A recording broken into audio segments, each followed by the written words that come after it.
Hello అందరికి good evening అండి. ఎలా ఉన్నారు? బాగున్నారా? మేమైతే చాలా బాగున్నాము. ఇది అమ్మ వాళ్ళ ఇంట్లో నిన్న తీసిన వీడియో అనమాట. నేను నా పిల్లలు హ్యాపీగా పడుకుని టీవీ చూస్తా ఉన్నాము. అమ్మ అయితే ఏమన్నా కూర చేయమంటావా అని అడిగింది. చికెన్ చేయలేదు, ఇంకా తేలేరు కదా. చికెన్ షాప్లో అయితే అన్ని బంద్లో ఉన్నాయి. ఇంకా చేపలు తెచ్చుకుందామంటే లేట్ అయిపోయింది. సో అందుకనే మా అమ్మ అయితే తొందరగా ఫాస్ట్గా అయిపోయే కూర ఏదన్నా చెప్పనింది. నేనైతే అమ్మ ఎగ్ కర్రీ చేసేయి, ఇంకా ఈవినింగ్ అంతా అక్క వాళ్ళ ఇంటికి వెళ్ళిపోతాం కదా అని చెప్పాను. మా అమ్మ అయితే అన్ని కట్ చేసింది అనమాట. టమాటాలు ఇంకా ఆనియన్స్ అన్ని కట్ చేసి పెట్టి రెడీ చేస్తా ఉందనమాట. ఇంకా మా అమ్మ పిలిచింది, కూర చేస్తున్నాను అమ్మ, వీడియో అన్న తీసుకుంటావా అనేసి. ఎంత బాగా సపోర్ట్ చేస్తుందో మా అమ్మ నిజంగానే.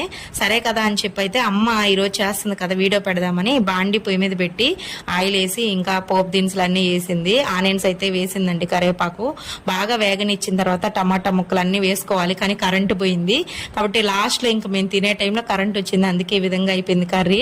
ఈ వీడియో నచ్చితే లైక్ చేసి సబ్స్క్రైబ్ చేసుకోండి.